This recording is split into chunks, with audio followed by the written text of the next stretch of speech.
Thank you for tuning in. This is SI 8500 online training. Now this particular video is just going to go through a basic setup as well as outputting data to a flash drive.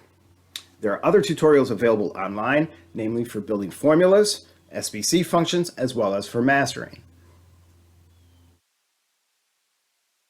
Now before we get started, let's review the ports on the side. First, of course, is a USB port where you plug in the flash drive, an Ethernet port, as well as a plug for a foot switch. Now this unit has been tested against X-Keys pedal switches, although others are likely compatible. In addition, you can also purchase a three-way splitter, plug that in, and actually run 3 different switches into the unit. Next you have the input-output plug, and this is rigged for 8 inputs, 2 outputs, and 2 built-in relays. Then on the right-hand side, you actually have a mini USB port, but this is for firmware updates only. There will be no data outputting from that particular port. There's also the orbit plug.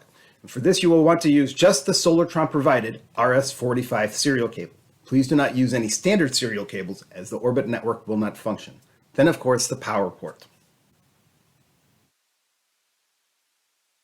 Before you get started, of course, you take that particular orbit cable, plug it on the side of the unit, and then plug the other side into the orbit stack. And when the unit first turns on, this will be the main screen that comes up, the orbit hardware settings. You can do a notify add, but the easiest thing to do will be to press the button that says find all. That will find all the modules on the network. So here we have 2. We have a laser and a digital probe. And if you wish to change the configuration, you can just press the configure module button, like you see there. So here you can change the configuration of the laser, or even change the scaling. And you could also do the same for a digital probe.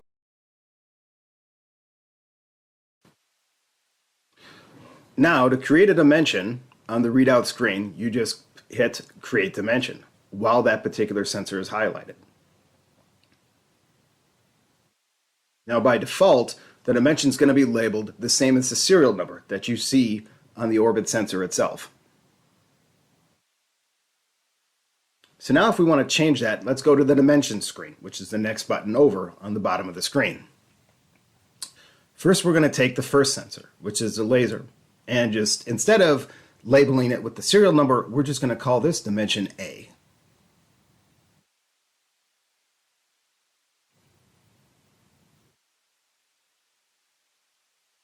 And then over on the upper right-hand side, this is where you can set basically the scaling of the readout bar on the screen. You can also determine the resolution, how many significant figures after the decimal point. In addition, this is where you can set up warning limits and fail limits. So for example, here we're setting up a warning limit of just -1 and +1. And then for the fail limits, we'll just do +1.5.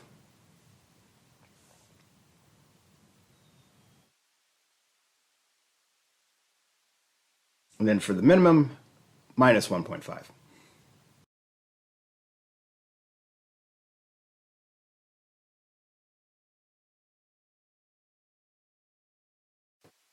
Now, if you want the unit to take a further action, if the part is out of tolerance, that's when you click action, and then you can actually pick an I/O channel.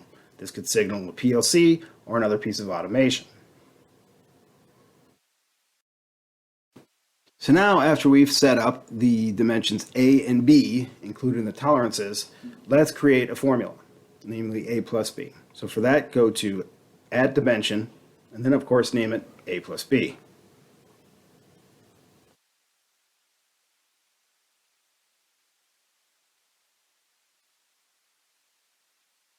Then of course we need to select one of the preloaded formulas. For this will be A plus B. You can see there's a variety of preloaded ones there.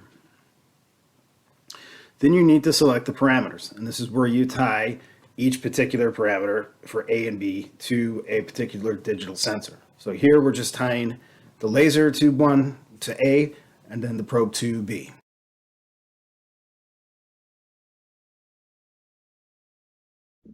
Now, once we have our limits and scales set up, let's press the button Part.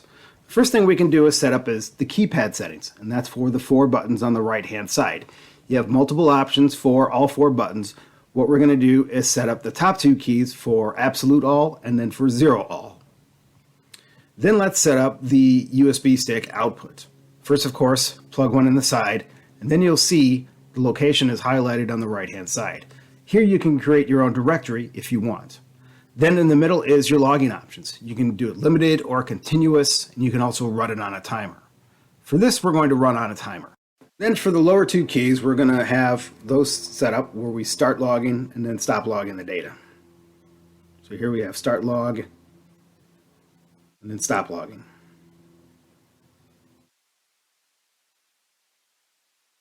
One other feature too is that you can actually save multiple parts to this readout. This is a section where, again, you can create a new part or perhaps select or recall another part. Once you are set, then you can hit Gauge, and that will take you to the main gauging screen. As you can see here, we have 3 dimensions set up, and now we're just going to click the Start Logging button. Let that run for a few seconds, and if you'll see in the lower right-hand side, there will be a green button flashing, noting that logging data is taking place. Then we'll just click Stop Logging there. Please note too that you have the option to change the display. Just click the Set Display option, and that will just change from a simple reading to horizontal bars, if you so choose.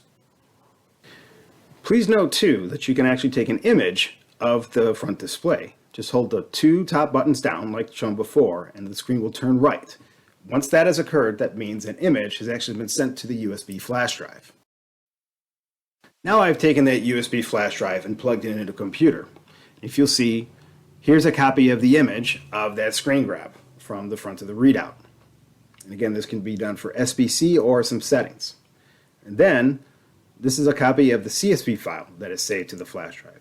If you'll see, the readout not only saves the data, but also timestamps, as well as the tolerances and other information. And again, this can be opened with any type of spreadsheet program. Now please note the readout has a wealth of other features as well, some of which will be discussed in separate videos. If we go back into settings, if you'll see, there is a formula screen where you can build your own formula. In addition, here's the I/O screen where you can both have inputting commands, or perhaps from an outside or a PLC, you can have a 0 all or preset all. There's multiple options there. Then of course there's the outputs, which you set up on the dimension screen. In addition, for output modes, you can actually create a dimension from an internal I/O. Now we also have the mastering screen. Now for that, you do require a supervisor login. We'll show you where you set that up in a second. We've just done a basic one here. But this is where you do mastering sections, where again, this will be a separate video for instruction. And then SBC. This is, of course, something else you can set up where if you do wish to do some SBC tracking on the data that you're allocating, you can view that here. Lastly, this is the system screen, where first you can set up security. So for this, you can set up security for different positions, whether it be someone on the floor or a factory supervisor. You can even create your own different levels of operators if you wish.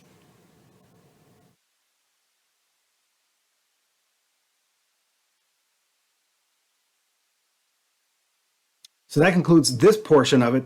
Again, if you do have questions, please contact your local Solartron representative. Thank you, and have a good day.